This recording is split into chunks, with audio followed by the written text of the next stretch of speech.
ప్రభువైన యేసుక్రీస్తు నామములో దేవుని ప్రియమైన బిడ్డలందరికీ శుభాభివందనాలు తెలియజేస్తున్నాం. ఉదయకాల సమయంలో మీరంతా ఎలా ఉన్నారండి?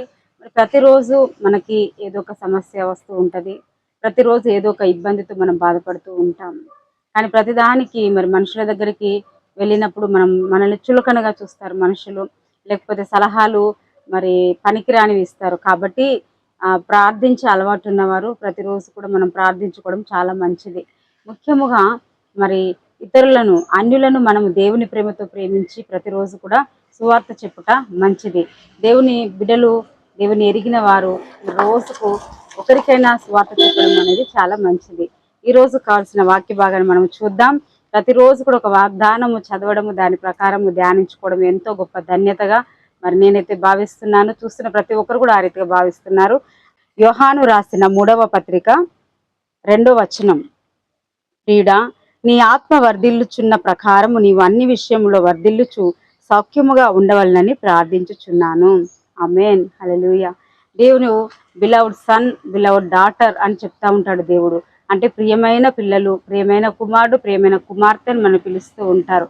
ప్రతిరోజు కూడా మనం చెప్తున్నాం కదండి, మీకు శుభాభివందనాలని. ఇక్కడ యోహాను గారు గాయు అనేటువంటి మరి భక్తునికి లేక శిష్యునికి రాస్తున్నాడు. ఎంతో ప్రియముగా మరి ప్రియుడా అని చెప్తున్నాడు, మీకు శుభము కలుగును గాక అని చెప్తున్నాడు. ప్రతిరోజు మనకు శుభవచనం ఎవరు చెప్తారండి? ప్రతి ఒక్కరూ మనల్ని శపిస్తూ ఉంటారు, మనల్ని చూడగానే ఓర్వలేని కనులతో ఉంటారు. అలాంటి సిచ్యువేషన్ గుండా మరి ఎంతమంది వెళ్తున్నారు. కానీ ప్రభువు మాత్రం మన మేలు ఓర్చేవాడు, మనల్ని ఆశీర్వదించేవాడు. ప్రియుడా, నీ ఆత్మ వర్ధిల్లుచున్న ప్రకారం అని చెప్తున్నాడు. మొట్టమొదటిగా మరి దేవుని ఎరిగిన ప్రజలు, దేవుని నమ్మిన బిడ్డలు ఈ యుగంలో, పరిశుద్ధాత్మ యుగంలో మొట్టమొదటిగా ఆత్మలో ఎదగాలి, ఆత్మలో వేరు లోతుగా నాటబడాలి. ఆత్మలో ఎదిగిన వ్యక్తి ఇతర వ్యక్తులను చూసినప్పుడు, సంఘస్థులు, తోటి బిడ్డల్ని, సహోదరులను చూసినప్పుడు ప్రేమగా ఉంటారు. ఎందుకంటే అతడు ఆత్మలో ఎదిగి ఉన్నాడు.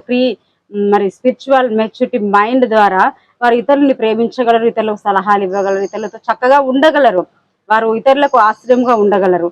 మరి మనం మొట్టమొదటిగా ఆత్మలో వర్ధిల్లినప్పుడు మనం అన్ని విషయంలో వర్ధిల్లవచ్చు అని ఇక్కడ ప్రార్థనలో భక్తుడు మనల్ని కూడా ఆశీర్వదించి చెప్తున్నాడు. మొట్టమొదటిగా మనం ఆత్మలో వర్ధిల్లే వారిగా ఉండాలి.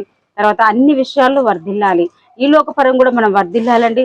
దేవుని పిల్లలు, మరి పేదవారు, పనికిరాని వారు, ఇతరుల ఇళ్లలోకి వెళ్ళి అడుక్కునేవారు, అలాంటి మాటలు మన కోసం ఎవరు చెప్పకూడదు. కానీ బిడ్డలు, దేవుని పిల్లలు అంటే రాజుల పిల్లలు, రాజుల కుమారులు, కుమార్తెలను చెప్పగలిగేటటువంటి ఆశీర్వాదం అన్ని విషయాల్లో మనం ఎదగాలి. ఈడ నువ్వు ఆత్మలో వర్ధిల్లుచున్న ప్రకారము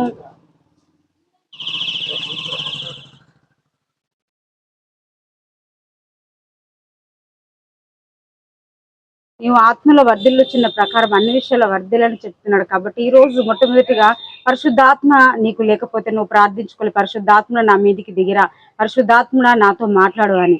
ఆత్మలో మనం వర్ధిల్లినప్పుడు అన్ని విషయాలు వర్ధిల్లుతాం. మరి సౌఖ్యముగా కూడా మనం ఉంటాం, ఇతరుల సౌఖ్యాన్ని కోరేవాడిగా మనం ఉంటాం. ప్రభు చూడండి, తన కుడి చేతిలో నిత్య సుఖములు కలవు, దేవుని సన్నిధిలో సౌఖ్యం ఉన్నది, తండ్రి బడిలో సౌఖ్యం ఉన్నది. కాబట్టి ఈ రోజు నుండి మీరు అందరూ కూడా ఆత్మలో వర్ధిల్లుదురు కాక, అన్ని విషయాల్లో వర్ధిల్లురు గాక, సౌఖ్యముగా ఉందురు గాక, సుఖముగా నెమ్మదిగా ఉందురు గాక. ప్రభు అలా మిమ్మల్ని అందరినీ దీవించును గాక. ప్రార్థన చేసుకుందామండి.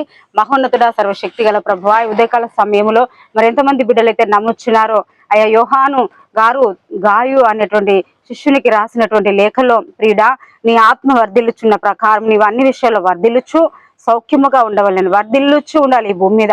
దేవుని బిడ్డలు, దేవుని పిల్లలు ఏ పని చేసినా, ఏ పని ప్రారంభించినా, ఏది మొదలు పెట్టినా, ఎవరితో సంబంధ బాంధవ్యాలున్నా, ఏది కలిగి ఉన్నా కూడా వర్ధిల్లుచు ముందుకు వెళ్ళొచ్చు, మల్టిప్లై అవుతూ తను అభివృద్ధి చెందుతూ ఉండాలి. మొవ్వ వేస్తూ చిగురు వేస్తూ ఉండాలి.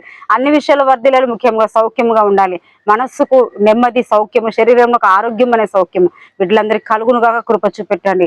మరి ఈ రోజున ఎంతమంది బిడ్డలైతే ఇంకా మా వల్ల కాదు, ఈ దినం మేము కొనసాగించలేము, మాకు ఏమి పాలు పోవట్లేదు, మాకు అసలు మనశ్శాంతి లేదంటున్నారు.